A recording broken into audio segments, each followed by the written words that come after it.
Terrifying sci-fi stories. I didn't see the outpost at first. Orbital maps said Locust 13 smoldered at the edge of a thin phosphorescent fog, but they never mentioned the fog had a mind for swallowing shapes. The station didn't loom out of darkness. It unstitched itself from it, a lattice of modular rooms half buried in rime and ash. My shuttle's floodlights cut white arcs through the mist. It tumbled in slow motion past the hull, as if gravity here were tired and took breaks. Outpost Pleiad? This is Surveyor Aleph 7, I said into the mic. Approaching on Vector 219 for emergency relief. Respond. Static answered, hot and granular. It jittered along my spine. I set the shuttle down on a landing pad that looked like a fossilized lily pad, frost blossoms crusting the grooves. The mist, pale and pearly, curled around my boots when I stepped out. It smelled like old paper and copper. The station's exterior boasted the usual: air recycling stacks, solar slab arrays, a skeletal antenna thrusting toward a starless sky. The fog dimmed everything to outlines. Manual override, I said, palm finding the cold lip scanner. The lock clacked like a throat clearing. Behind the hatch, a strip of emergency lights glowed meat red. The atmosphere inside tasted like someone had boiled dust and poured it into the air. I kept my helmet on anyway. Protocol. And because the fog slid inside after me the moment the door sealed, as if it had a ticket and I was late for the show. The first few corridors were all familiarity. Brushed metal walls, handholds ribbing the hall, scuff marks where harried crew had dragged crates. My boots thunked hollow, a sound that comes from being the only heart beating loud enough to notice. I called out again, voice clipped and careful. The radio returned a sigh of static. The outpost's quiet felt layered, as if one silence lay on top of another. I found the main atrium and froze. Coffee mugs sat on a mess table. Liquid inside turned to gelatinous tremble, a glaze of ash on the surface. A personal tablet still displayed a half-written message we should have listened to. The sentence ended there, blunt as a nose. The chairs weren't pushed back. They were twisted a few degrees off center, as if they had flinched. In the hydroponics bay beyond, vines had grown hair-fine tendrils along the glass as if searching for the fog pressing against it. Anyone? My voice sounded too big in my helmet. The mist breathed in around the door seals, slick and curious. It wasn't like normal fog, not really. Normal fog drifts. This stuff gathered. It coalesced at corners, thickening, then softened when I looked straight at it, pretending to be nothing, the way guilty dogs avert their eyes. I didn't like that thought. I told myself I was tired. I had pulled a 32-hour burn to get here. In environmental control, I toggled through systems. Oxygen nominal, nitrogen nominal. CO2 scrubbers overclocked to 110%. The scrubbers thrummed under my glove like a creature with a rapid pulse. The outpost had air. It had power. What it didn't have was people. In the med bay, an IV bag had blown a blister where its tubing met the cannula. Condensation beaded on the cabinet from the mist pressing against it, a cold palm leaving prints that slowly slid into a smear. I raised my hand to wipe them away and paused. The prints were mine. Ridiculous. The glove was on. The palm was too narrow. I laughed. One short bark that fogged my visor from the inside. It left fingerprints shaped like a child's. The mist curled at the edges of the saline drip, thirsting. I left. I told myself I was tracing mistakes, reading faces where there were none, hearing voices in the static because I wanted them there. I found one. A voice, sort of. In the comms bay, the main board lit lazy green bars as if nothing was wrong. I lifted the headset, brushed ash off the ear cup, and pressed it against my helmet speaker. "Stay away," crackled through. "It remembers." "Who is this?" My mouth had gone dry, tongue a strip of leather. "Identify." "Run if you..." Then a smear of sound like breath against a microphone, close enough to fog the diaphragm. A shiver wrenched my throat. I replayed the snippet. "Stay away. It remembers." The mist curled in under the console, pooling around my boots. I stepped aside and it followed a half-second later as if considering the move before doing it. Every motion set off tiny twinkles inside it, micro sparks like nervous system misfires. I moved systematically. Crew quarters. Empty beds, sheets rumpled as if vacated mid-toss. A locker hung ajar, a sweater sleeve dangled out like a tongue. The lab, a centrifuge still spinning slowly, as if reluctant to stop. Someone had written on the glass wall in the residue of their breath, "Ration air." The letters ghosted and vanished as the mist licked the surface clean. In the storage bay, I found tracks, arcs traced in the fine ash on the floor, not footsteps, but contact points where something round had rolled. Oxygen canisters? No, the turns were too tight. A bot? There were scuff marks on the edges where something had skittered, frantic to get away or towards something, I couldn't tell. The tracks ended at a bulkhead where a smear of darker ash looked hand-shaped but only almost. Every outpost has a chapel, even if no one calls it that, a window. The one at Pleiad faced a valley of knives. Basalt spires rose out of a plain furred with pale lichen. The mist flowed between them like milk poured into the joints of a machine. The far horizon glowed faintly blue with trapped starlight from the system's cold sun. I stood there letting the outpost's stale heat pool between my shoulder blades, watching the fog brush each blade of rock as if counting. I lifted my hand without meaning to. The mist thinned where my fingers hovered, as if showing me my own shape inside it. Behind me, a click. I spun. The door had drifted slowly toward closed. That happens. Habitat doors are balanced to swing home. But the mist that had curled in with me a minute ago didn't leave with me. It gathered near the floor as if ducking. I had the sudden, childish urge to reach down to it, to see if it would nudge my glove like a stray cat. Instead, I said, no, and laughed again, too loud. I found the data core sealed behind a spine of alloy. My access keys worked. That shouldn't have felt like a victory, but relief loosened something in my chest. Logs spilled across the screen. Sample tallies, maintenance incidents, attendance. The last entries switched from type to voice. I played the most recent.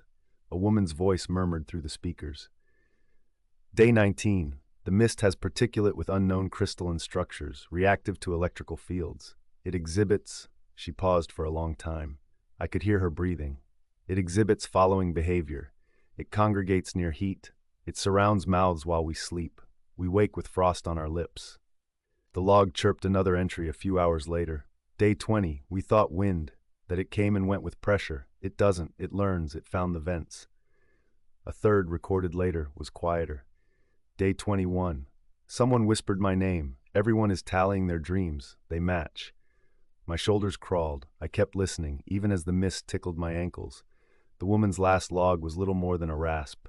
If it's a life form, what does it want? I think it wants our patterns, the way we breathe, the shape of our words. The log ended with a sigh, then a wet click. I took my hands off the console. They'd stiffened.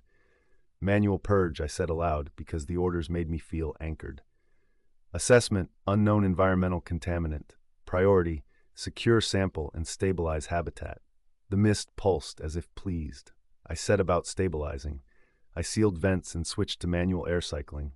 I pulled a portable field generator out of storage and fired it up in the center of the lab. Its hum rose, steady and slightly off-key, as if it sang to itself. The mist at the thresholds trembled, drew back a few centimeters, then advanced again, tasting the field like a tongue against a battery. You can't be sentient, I told it, and hated how I heard a flinch in my own voice. The first real scare wasn't a sound, it was a shape. On my way back to environmental, I passed the mess again. The gelatin in the mugs had liquefied, a sheen of iridescence on top like oil in a gutter rainbowing mud.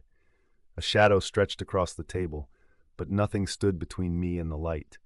The shadow moved. It had the wrong geometry. Joints bent where there were no joints, curves where there should have been angles. When I stepped, it stepped. Suit cam, record, I said, and as I said it, the shadow opened, not a mouth, but a thinning, and a hush ran through the mist. It was like the silence before a very old clock chimes. My radio popped. The voice returned, distorted, elongated, vowels sticky. Run. Something bristled under my skin. Not fear exactly. The feeling you get when you forget what you just walked into a room for, and for a moment, all of you doesn't quite line up with the world. I backed toward environmental, keyed the panel, and initiated a full habitat purge. Vents sighed awake. The mist rushed toward them, a soft stampede. But as it did, a portion of it stayed behind, coiling tightly like a millipede under a leaf. It unfolded. I had the absurd thought that it was presenting itself, like a dancer taking center stage. Inside its pale body, motes flashed. They flashed in patterns. There was rhythm to it, not random but heartbeat regular. Then the flashes staggered, stuttered, and aligned with the blinking dominance light on my suit's comms module. "Don't," I said, and I didn't know what I was forbidding. The mist pulsed, and my mic, still live, hissed with breath I wasn't taking. Aleph. The voice that came through this time knew my call sign. Aleph 7. I'd never heard my own name sound like a mistake. "Identify," I said, and my voice sounded like a stranger's, the word hawked up from the floor of my lungs. "Stay where you are," came the voice. "I am." Distortion blurred the rest into something like gravel poured through a flute. The field generator in the lab surged, and half the mist skinned away from me with a twitch. The portion that remained reached up, no limbs, but a ladder of density, the sugaring of it, the way ice grows spicules. It reached to the level of my chest plate and stopped. It didn't touch. It hovered there, a breath away. My body tried to flinch back and forward at once. Hot needles pricked along my ribs. "What do you want?" I asked. The mist brightened with that stuttery rhythm. It matched the small lift in my voice at the end of the question. It repeated it, in the calm hiss, in the scrape of vent fans, in the wet, involuntary swallow I took, the same 5 words braided back into themselves. It wanted my shape. It wanted the way I was arranged, something simple and terrible uncoiled. The fog didn't just learn. It mirrored. It ate arrangement. It drank sequence. It wore us to find the steps we left in the world. A scrape from the corridor. The station's lighting flickered. And then from the chapel window, a smear of lighter mist smudged across the glass, not outside but inside the double panes, as if someone were exhaling in the space between layers. A face seemed to press there. My face. The mouth opened on the wrong hinge. The purge completed with a final burp of pressure. Outside the sealed door, the fog howled the way wind does in old mansions, somewhere between a laugh and a sob. Inside, the piece that had presented itself loosened like a hand released. It flowed up the walls and was gone. I stood with my heart in my mouth. And then, because action is sedative, because engineers fix and pilots fly, I took the next steps. I made the decision you make in hostile environments: reduce complexity, cut variables. I scheduled a timed ignition on the external thrusters to push a pressure wave across the landing pad, hoping to shove the fog off its skin of station. I tuned the field generator to a frequency that made my molars ache, and the fog did not like that. It refused to be in the same room as that key. But the station is not one room. The outpost has forgotten corners. Air returns that lead sideways. Compartments with panels that never quite latch flush. The mist found them. The mist liked edges. It liked the places where one thing becomes another. Night on Locust 13 is theoretical. The star here doesn't so much go down as admit it's not trying. But the station dimmed. My suit threw a ghostly map of me onto the floor wherever I stood. The map moved when I didn't. The map was a half-second late. I told myself it was a glitch. I told myself a lot of things. In the hydroponics bay, where the vines clutched the glass, a plant had grown new leaves since I'd arrived. Impossible, without spectrum light. The leaves peeled themselves open slow as shy hands. They were the shape of ears. "Stop it," I told the world. The comms hissed. "Stop it," said my breath back to me, pitched lower, as if another chest had said it. I shut the channel with a jab. The plan clicked into place hard and mean. Vent the station. Real vents, not polite burps. Open the big doors and let Locust 13 drink us dry. The outpost was rated to repressurize. These modules could take a purge if I didn't blow the seals. The mist might not be mist. It might be micro-machines or strange ice or the breath of something sleeping, but it didn't like vacuum any more than lungs do. I armed the manual release on the main cargo bay. The lever was a pretty thing, red enamel scratched to silver where desperate hands had nicked it. I counted down, because human brains like ceremony. 3, I said. The mist gathered in the doorway across the hall like a tide pooling. 2. My back teeth sang to the field generator's new note. My eyes watered. I was very aware of the inside of my mouth. The mist swayed to the side. It made space for something I could not see and did not want to. 1.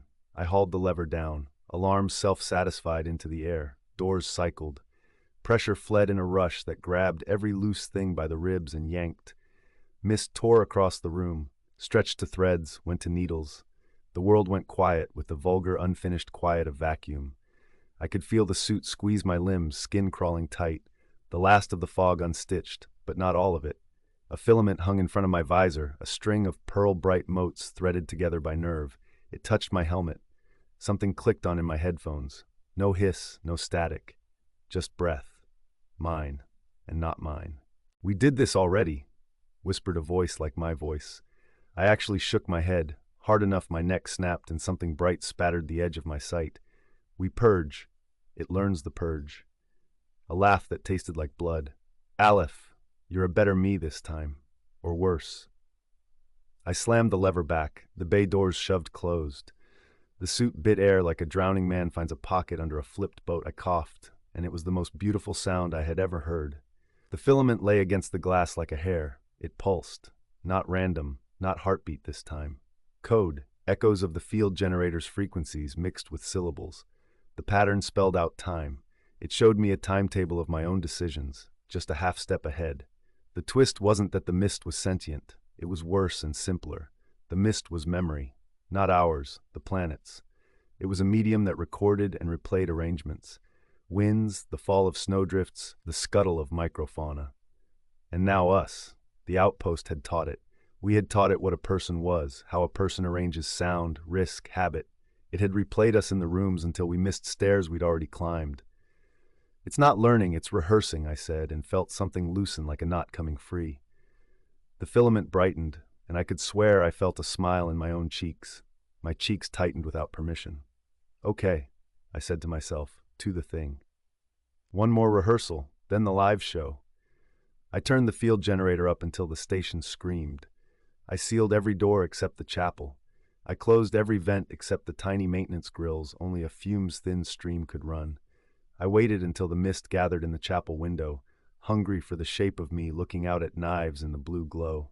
Then I ran. Not out of the habitat. Down. There's an access shaft the size of a coffin that runs under modules to keep them level in quakes. It stinks of lubricant and old iron. I slid in, chest scraping bolts, the suit protesting. The generator's whine dopplered. The mist followed it like a moth driven to lunacy by lamp. It poured into the chapel, thick as woven wool. It pressed into my absence, practicing how I might stand. I hit the bottom of the shaft where a handwheel lives that the builders put there for the day someone like me might need to do what I did. I threw it. The station shuddered. The chapel window blossomed outward. Vacuum bloomed flowers of frost on every surface. The mist fled, yes.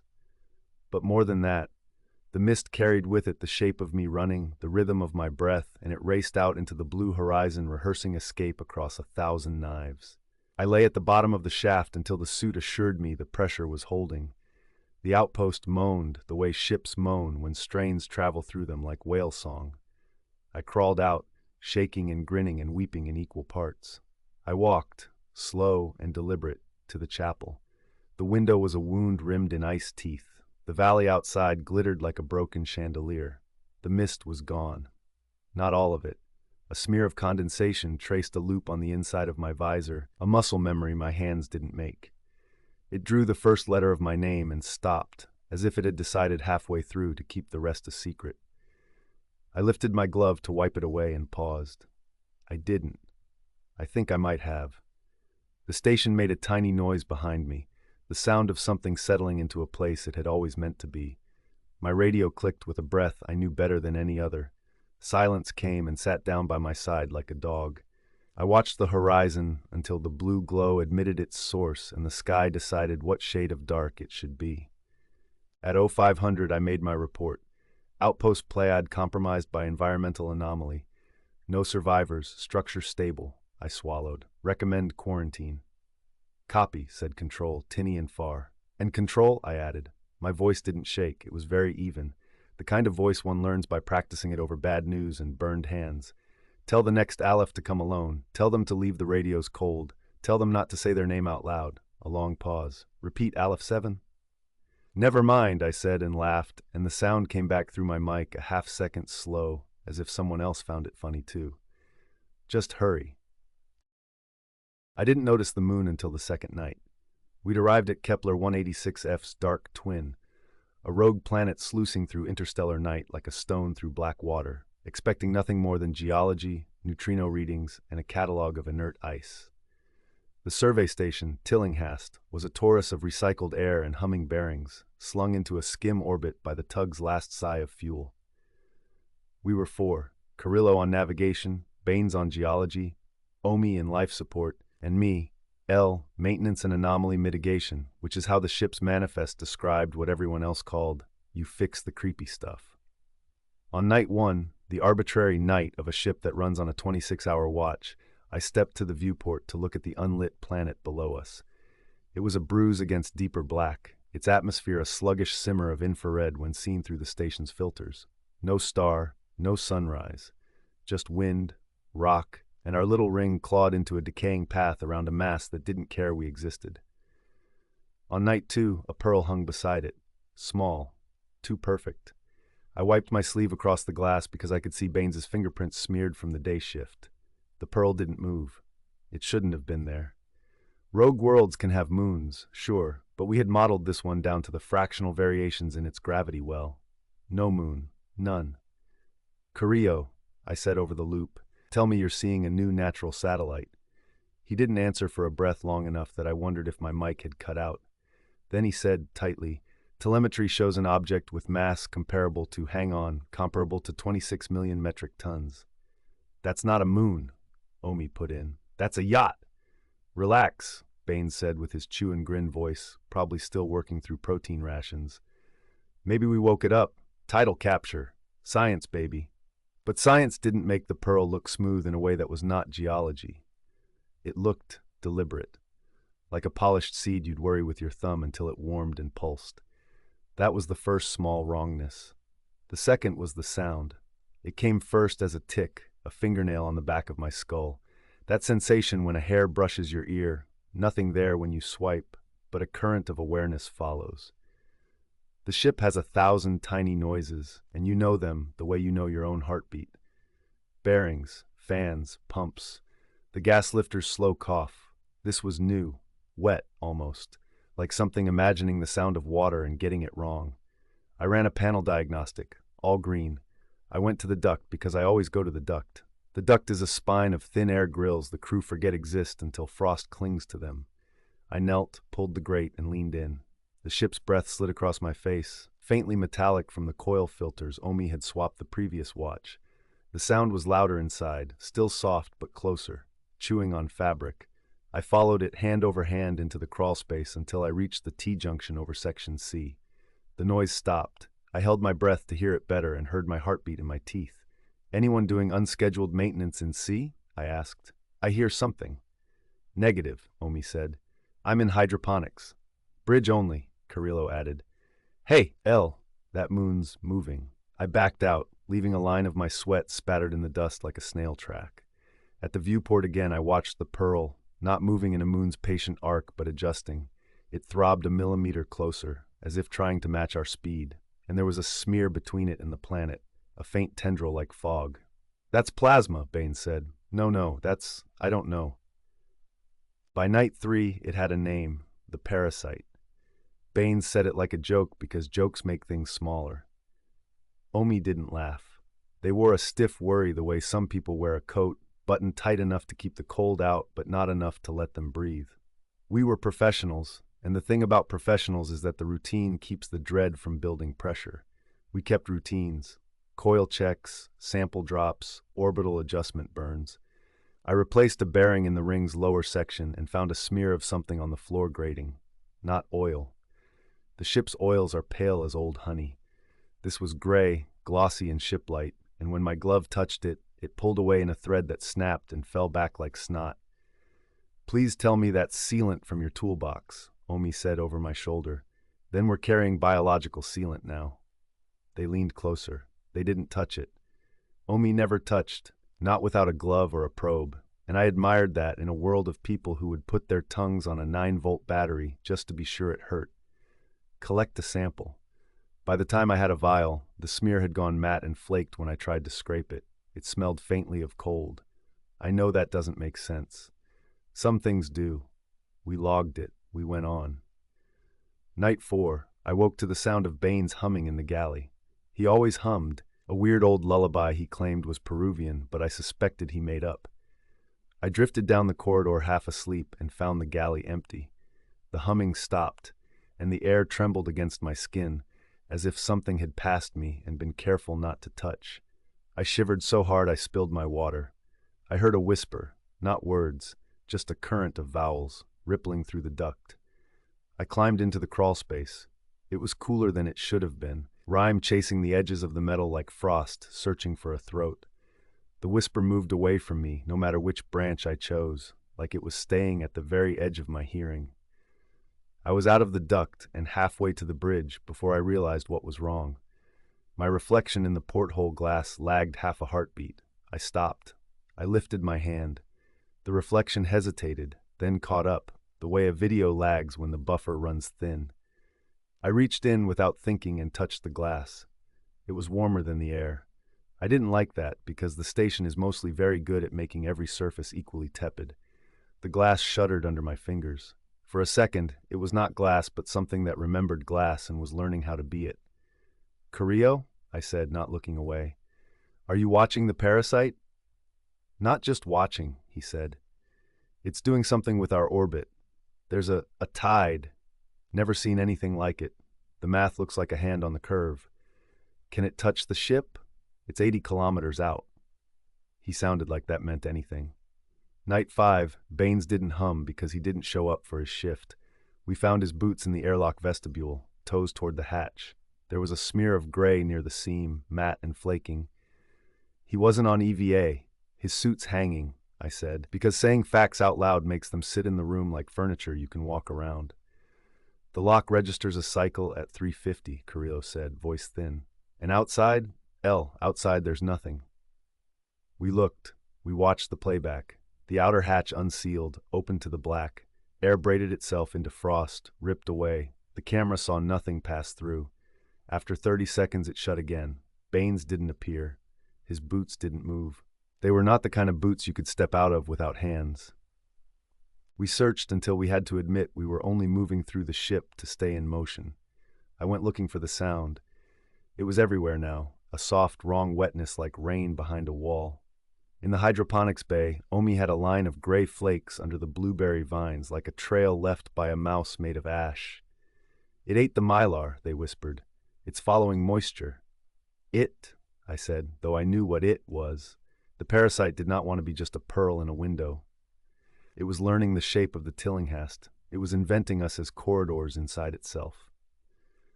"Carrillo," I said, slipping on a phrase that was getting harder to say. "How are our burn options?" "We can push," he said. "We can try to drop away and let the planet's well carry us. Or I can aim the Taurus like a cutting torch and see if it hates sunlight." "We don't have sunlight," Omi said.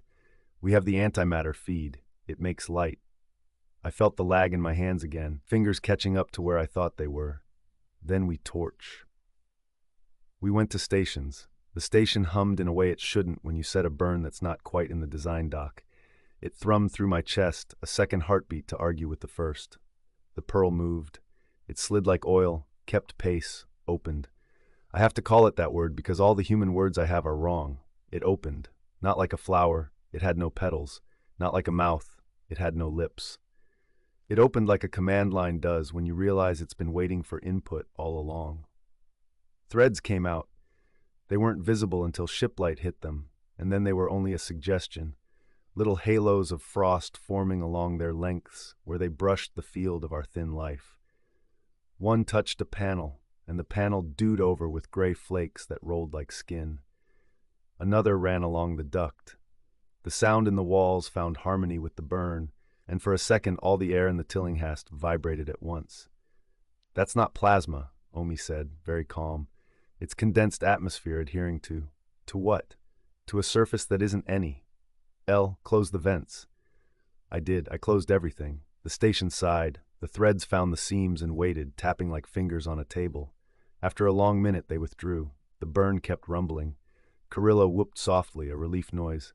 "We're gaining distance. It doesn't like the heat." The pearl dimmed. The smear between it and the planet thinned, as if someone were pulling taffy, pulling too far.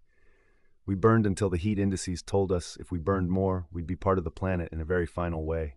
We cut engines. The quiet returned. I closed my eyes and let my hearing fill with the usual ship truths, bearings, fans. Omi's soft curse as they kicked a crate. Then, very faint, the wet sound resumed. Not everywhere now. Focused. Behind me, I turned. The viewport had fogged from the inside. Shapes writhed in that fog, as if someone were drawing with a fingertip that was also a worm. Circles inside circles. A little arc, a dot. The symbols were not ours, but I recognized them the way you recognize your own name sung wrong. My breath came back to me from the glass, a heartbeat later than it should have. I felt my own sigh as if someone else had exhaled it into my mouth. Carrillo, I said, and my voice was two voices. The second was a whisper of vowels. He didn't answer. Omi? Silence. I was suddenly aware that the station has more blind corners than rooms. It has places where you can stand and be 5 feet from a person and never see them if you both look the wrong way. It has ducts that run above ducts, shadowing each other. It has thin skin and heavy bones. I followed the wet sound to the bridge. The door was ajar. I pushed it with my foot because my hands didn't feel like good ideas. Carrillo sat in his couch, eyes open, breathing slow like sleep. His fingers hovered over the burn controls and twitched, late, like they were playing a recorded memory of motion. Car, I said, wake up. His eyes slid to me and stopped. He smiled with half his mouth. The other half lagged. We only think it's a moon, he said, and it wasn't his voice. It was the station speaking through him, the duct wetness, the threads tap, the warm glass. It's a bud. We are the moth. We are teaching it to be fire. I stepped closer. The gray flake smear had grown on the floor, inching under the consoles like lichen on rock. It was following the condensation where our breath warmed the air. I could see little veins in it, fine as frost lines on a window. What did it do to Baines? I asked. He blinked. Joined. Useful mylar. He had water. Carrillo, I said and wrapped my fist in his collar. Fight. The lag in his smile closed. His other half caught up. He sucked a gasp like air had been far away. He said, and this time it was him, only him. It wants our patterns, heat maps, habits, our time, the sugar of us. We didn't burn it. We fed it data. The threads slid under the door, 3 of them. They reached like seaweed in a tide tank, tasting. I yanked Carrillo up. He was heavy with a second stuck to him, and I wanted to scream because time is supposed to be shared evenly, and it wasn't. Omi, I shouted. Flood the ring with dry. A hiss rose and the air sharpened, cold as aspirin, dry as regret. The threads recoiled, crisping where dew had beaded them. The gray smear on the floor cracked and fluffed. Carrillo coughed. Plasma torch, he rasped. We have the cutter in engineering. We ran. The station had gotten a step slower, like wading through hip-deep syrup. Every light blinked an afterimage. Our shadows lagged, then ran ahead, then came back, as if they were trying to decide which of us to belong to. In engineering, the torch slept in its cradle like a folded sun. Omi stood by the manifold, face gray with condensed fear. It's in the water, they said. Just a taste, like a tongue. I can kill the loop and we'll have 5 hours left, dry. Do it, I said. I handed the torch to Carrillo, took the pack. The weight steadied me. The gear coughed awake, trembling in my hands. I smiled for the first time since I'd seen the pearl. Fear loves a tool. We moved through the corridors, playing the torch along seams, burning away gray that tried to be new skin. It hissed and stank sweet, like caramel and old meat. In the galley, the fog symbols had spread. They made a circle around the viewport that echoed our torus. Inside the circle, more circles. One was my eye. I knew it the way you know the shape of your own pupil. It's not outside anymore, I said. We let it measure us long enough and it printed us. It isn't invading, Omi said quietly. We are docking. The realization pulled a laugh out of me like a sob. We're the parasite. The pearl hung outside, patient. The planet rolled below, a cold eye. The threads came again in a bundle, thicker. They struck the torchlight and writhed as they charred. One whip crack snapped the cutter from Carrillo's hands and flung it down the corridor. He lunged and caught it, too slow. The lag made him stumble. The threads wrapped his ankle, and frost bloomed there instantly, creeping up his calf so fast I saw the hairs break. Cut me, he hissed. Do it. I burned the thread. It popped and shrank. Carrillo screamed an animal sound, then laughed like he hated the laugh. I felt it, he panted. It's curious, that's the word. Curious like a child or a virus. It wants to know what walking is from the inside. The station creaked. not its usual little groan, but a big one, like it had swallowed. The lights went dim, then bright, then normal. We looked at each other, and I knew all our eyes were a half-heartbeat late. "I can spin the ring," I said. "Shake it off." "Not enough," Omi said. "We need heat everywhere at once. We need to make it decide this shape is bad food." That left one option. The antimatter feed is a miser. It lives on carefulness. But we could brush it. We could pinch it enough to make a sun bloom around us for a second, strong enough to turn water into scream. I strapped into the console, hands shaking with a lag that made my fingers clap the keys twice. Carrillo poised at manual override. Omi knelt by the loop to pour dry into the ducts I couldn't reach. The threads gathered around the door, hesitant, curious. "This will likely kill us," I said, because we were professionals, and professionals say the thing true.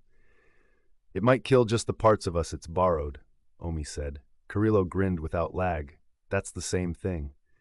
We counted together, human voices braided around a station's hum. 3, 2, 1. I pinched the feed. Light reached through metal, through air, through bone. It was not brightness like a lamp. It was a hand inside my chest squeezing a sun. The station screamed through every bolt. The gray went incandescent, then absence. The threads shrank like sinew dunked in lava. The pearl outside shuddered with a ripple that was almost visible, a pulse of not light that sucked heat and time in the same mouth. Then it was over.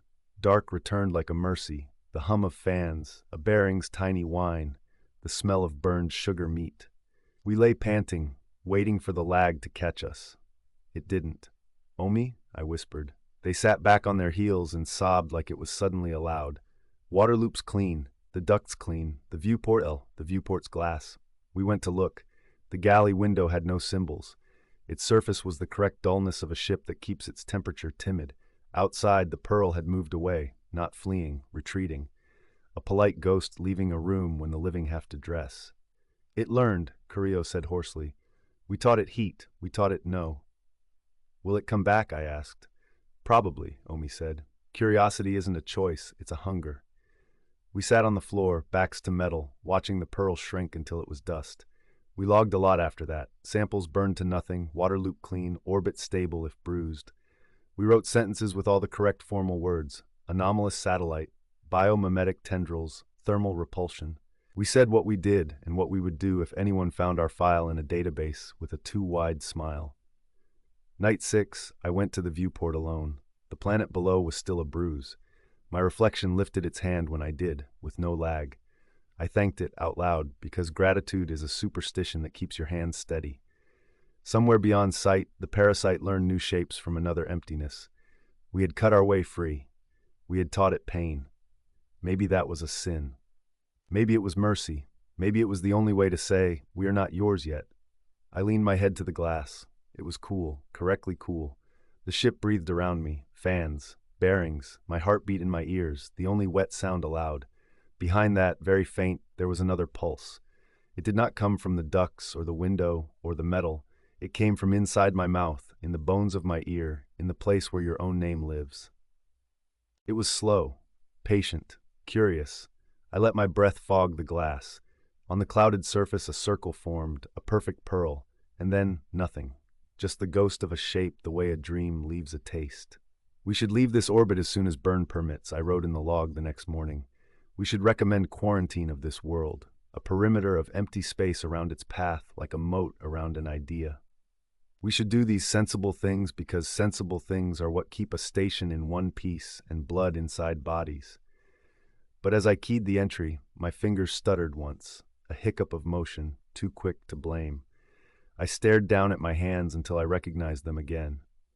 Carrillo passed me in the corridor, humming Baines's tune without realizing. Omi had a line of frost flower scars around their wrist where a thread had almost been a bracelet. We were together. We were not entirely alone. We are professionals. We keep routines. We leave our boots neatly by the hatch when we sleep in case we have to run. We catalog what we can. When we cannot, we tell each other stories in the galley about the lives we will have after the debrief and the needles and the rooms with more air than we can think to breathe. Sometimes, when the station is very quiet, there's a sound like rain behind a wall. I tell myself it is only condensation finding the cold. And in the viewport, when I look long enough, the black between stars turns pearl soft for a second, like something imagining the shape of our ship and getting it almost right. Almost. I should have ignored the distress ping. It was weak, drowned in the radio snow of the Perseus Gap, 23 seconds long, repeating every 9 minutes like the heartbeat of something tired. No registry tag, no call sign, just a thin mechanical voice clipped to 4 words. Vault open, vault open. Nobody sane answers that kind of whisper in this kind of void. But sanity is a feeble thing against curiosity, and a weaker thing against debt. I was 3 refuels and 1 air scrubber behind on payments, and the skipjack captain who'd fronted me parts had a way of smiling that made knives seem friendly. A derelict with a salvageable core, or even a handful of rare alloys, could buy me a few months of breathable, paid-for quiet. So I turned the Eisenmare toward the ping and rode a long, dark parabola into the nothing. Space here is a kind of black that never fully relaxes. Outside the viewport, the stars clung to a blue insistence, too sharp to be comfortable, while gas like spilled milk floated in sheets far off, slow and cold. The signal pulsed again. Vault open, and the ship's threat mapper drew a ghost on my HUD, a structure the size of an office tower lodged in the snow of matter, not a ship, not a rock, nothing registered in the comparative astrometry bank. The closest human thing to it was a tomb. I docked to a ring that wasn't a ring at all, but a hoop made of splintered triangles fused in a Mobius knot. My mag boots found purchase on facets that felt like cold stone. Up close, the material wasn't metal, at least not the kind I know. Under the beam of my suit lamp, it looked like a carbon lattice, but when I reached to touch it, heat fled from my glove and a tiny pattern, like frost but finer, rushed away from contact, burrowing deeper into the dark. Fun, I said to no one, because talking is easier than thinking. Let's call you the front door. The door opened eventually. If you walk long enough in 0G along a corridor of equations pretending to be architecture, something gives. The ring resolved into a passage that understood my intention before I did. A seam appeared when I wanted one, and my suit registered a pressure just above vacuum, enough to carry sound if sound could be coaxed from this place. Vault open, the repeated voice said again in my ear. It wasn't coming from my comm board. It wasn't coming from the structure either. It was inside the helmet, the way old songs are, louder than the blood that carries them. I told myself it was interference. I told myself a lot of things as I pushed deeper. Every inch of the Astral Tomb, because that's what I was calling it by then, felt like the memory of something ancient pretending to be new. The walls were curved where they should have been straight, their faint sheen like the underside of a blade that had never been born. No dust, no obvious seams. Yet my suit's Geiger clicked a slow tick. There was background radiation here that wasn't from the gap. It smelled clean through the filters, like the air before snow. Near the second junction, I heard the first noise. Not the knock of my magnetized soles or the hush of my suit's fans, but something behind the wall. A sigh, maybe. If stone could change its mind. It's just thermal flux, I said. Differentials, stress lines. But the sigh came again, closer to a breath now. A long intake, hold, release. I swung the lamp and saw nothing. Then my beam caught a shadow that shouldn't have been there, a crease on the convex wall that moved when I moved. When I stepped right, it stepped left. When I raised my hand, it didn't. I lowered the light, cheeks prickling, and it vanished like thoughts do when you try too hard to hold them. The corridor widened into a chamber so large my lamp fractured into pieces before the far wall. The floor wasn't flat.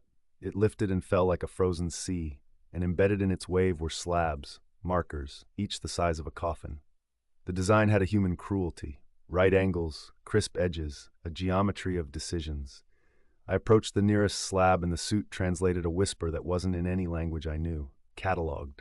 The slab tasted my presence. Something in me measured and found enough. "What are you?" I whispered because it felt wrong to speak loudly, as if I could wake whatever subscription the silence held. The slab didn't answer, but behind me there was a shuffle, a weight where there shouldn't have been weight. The light skittered across a curve, and for a fraction of a second I saw a hand, no, a glove like mine, retract behind one of the markers. "Who's there?" I asked. The radio was dead static. My voice bounced back soft. I clamped down on the edge of the slab, feeling the cold through the gloves. Identify. No reply. Just that breath again, long and slow, coming from everywhere at once. I told myself again that I was alone. Then the floor beneath the markers shivered, not much. The way skin creeps under a draft. Each slab hummed at a different pitch, almost but not quite harmonizing. The note became a chord. The chord found an ache in the cartilage of my ear and squeezed. My stomach dropped, as if gravity had decided it missed me. "Enough," I said, and backed away, and the chord stopped, obedient as a trained dog. The slabs weren't coffins, not for bodies. They were something like books. The thought came uninvited and sat on my tongue with the certainty of a burned lesson, a museum of things that used to be but no longer were. The radio hissed, then flatted quiet. My suit clock said I'd been inside 12 minutes. My gut insisted it was longer. I moved on, a needle looping the groove of a tunnel that found me pleasant enough to permit. The next chamber had columns like stalagmites grown geometrically. They rose and twisted toward a ceiling that admitted no light and needed none. The columns murmured, not to me, to each other. That's the only way I can tell it. The math of the structure conversed within itself, a polite exchange of without words. Every time my boots clicked, their talk paused and then resumed. I should have turned back then, sold the coordinates, retired on the commission. Instead, I advanced, because hunger is a flattering mirror. It tells you that you alone are brave enough to swallow what would choke others. The central column, shorter than the rest, thicker, wore a band around its waist, shaped like a ring of teeth. I touched the band. It was warm. The columns hushed. And then another light flared ahead, weak spitting, like a handheld torch in failing mode. It threw a wobbly pool across the floor. Shadows stepped inside it, flickered out, came back. "Hello?" I called. My throat tried to close. A new noise. Tapping, faint and erratic, like fingernails on a desk half a room away. "I'm human. I'm here to help." There was no answer, but there was a smell now, heavy and sweet, like hot plastic and stale breath. The tapping became scratching. The scratching became a drag, a slow pull, as of something tired being asked to move itself. I rounded the column with the tooth ring and found the source of the light. A soot lamp, half buried in a spill of pale powder that crunched under my boot and clung like ash. Next to it, a glove with 3 fingers curled, 2 missing. Not torn off. Missing, as if forgotten at manufacture. On the floor nearby, letters etched into the helical sheen by something sharp, letters I recognized because humans can't help but carve their names into the dark. Hadley. I froze. Hadley. My name. There was, in fact, a more rational explanation than the one that rose, hot and ridiculous, in my mind. Another Hadley. The surname is common enough in some belts. Some other scavenger had beaten me to the prize and left me the crumbs and the bill. But the etching, my etching, had a habit. The crossbar of the H was low, almost touching the foot. The Y had a hooked tail. It was my hand. And the tapping? It wasn't far now. 1 column over, behind me, in me. I lifted the lamp, and the beam snagged a silhouette across the far curve of the chamber. A person-sized darkness that didn't carry a person's generosity of proportion. Too long in the arms. The helmet misshapen, like a bubble bulged by breath. "Stop," I said, and the thing stopped. Not because it obeyed me, but because it had reached me. There is a moment when your skin decides it cannot hold your life any longer, and it tries to step out of itself. I felt that. The columns, the murmur drew down to a whisper. The silhouette didn't move, but the shadows around it did. Within the suit, if it was a suit, things rolled, like oil boiling. The front plate of the helmet was facing me. I couldn't see a face, but I saw a reflection. My reflection.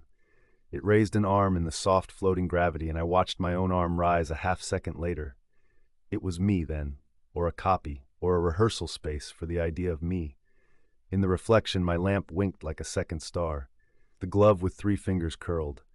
Behind the curve of the visor, something shifted with the careful curiosity of a child. I said something I don't think I've ever said in English, and I stepped backward and struck the tooth ring on the column. It bit me. Even through the glove, I felt the pressure, not as pain, but as permission. The band turned, a quarter rotation. The chamber took a breath. The far wall opened. Not like a door, but like a wound remembering itself, and cold bled out. The reflection lost me, and in that second of blindness I ran. If you ask me later whether I ran from the thing in the suit or from my own name carved in ash, I'll say yes. The corridors were different now. They bent in places I didn't plan for. I took a left that was a right last time, a right that was a choice I hadn't been educated toward. The whispers in my helmet grew playful. Vault open. Vault open. The tone was warmer now, familiar, intimate. My suit fans surged. CO2 spiked and corrected. The air smelled sweet again, too sweet, like fruit left in a trunk. Somewhere, directly above, a series of clicks counted down from 13. At the foot of the chamber with the slabs, a thin, pale thing unfolded itself from between two markers and regarded me with a head like a polished seed. It had no face to read, but I felt read. An appraisal. A shelving. Catalogued, it whispered, and I stumbled around it, and it refolded back into the floor as if embarrassed. In the next passage, the breath in the walls became a voice. Not English, not any language that passes for one. A trembling of structure that said, "You then." A questioning shape with only one feasible answer. My vestibular system decided to be sick. I swallowed bile and a name that wasn't mine. I saw my own handwriting on the wall at another junction. Don't go down. And the arrow pointed toward the ceiling. The opposite way said go, and the arrow pointed down. I went down because you can't step twice into the same lie. At last, the ring. The impossible not ring. Sprigged triangles making a loop. My ship on the other side, small as comfort. I launched across with a shove and felt the suit tug back, a warning. Pressure change. The ring closed on me. Not physically, the opening was still an opening. But space bent in that way it does near big things that aren't fat but are intense.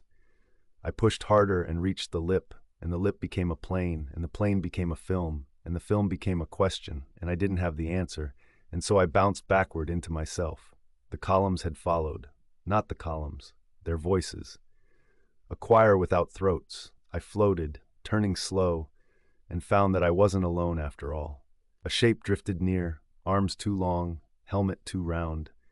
It rotated, and the visor showed me the Mar at her dock, and the dock inside the visor, and me inside the visor inside the dock, a hall of mirrors where every version of me was a turn of the band. We were all the wrong way round. The thing reached out. "Wait," I declared, whispering and shouting in the same breath. "What do you want?" The answer came as a taste on my tongue, the way the name Hadley had. Copper, ozone, a thrum like a ship spooling its drive. It wanted the same thing I did, catalog, to hold what passed so that it didn't have to pass. It wanted memory, and it had learned to take it by showing people themselves until they volunteered the difference. "Vault open," it said, now in my voice. "Please." I can't tell you why I did what I did next. Maybe because I saw the glove with the 3 fingers. Maybe because I thought, in a flash of cold greed, that being cataloged in this place meant becoming permanent, and debt dies when nothing changes. I grabbed the arm that wasn't an arm and pulled it toward the ring. The film that wasn't split like overripe fruit. Cold crashed over us both, so sudden that frost feathered across the inside of my visor. The Mars docking clamps groaned. A wind roared that couldn't exist. The knot suit convulsed in my grip, and for a second we were both one thing, an ache wanting to end. Then I was through, tumbling into my ship, alarms chanting a choked liturgy. The ring sealed with a neat sound, the kind an instrument makes when it's tuned. The docking clamps failed, and we were pushed away with surprising tenderness, as if by many soft hands. I cut the tether, the Mars spun. I fired the thrusters and dragged us clear.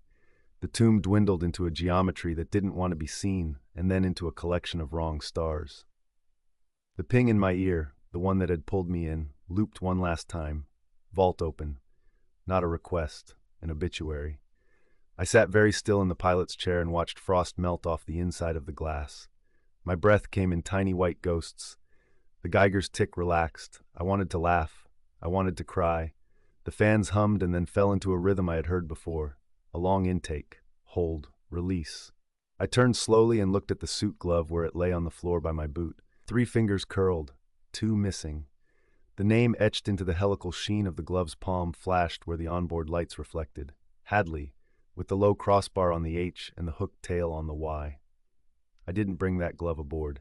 And in the corner of the cockpit viewport, the frost reformed. Not random, not breath. Letters scrolled as if written by a finger tracing the cold. "Don't go down." Below it, another line formed, shakier, as if the hand doing the writing didn't quite remember how many bones and muscles belonged to such work. Too late. The mare's systems pinged a pressure anomaly in the aft storage bay.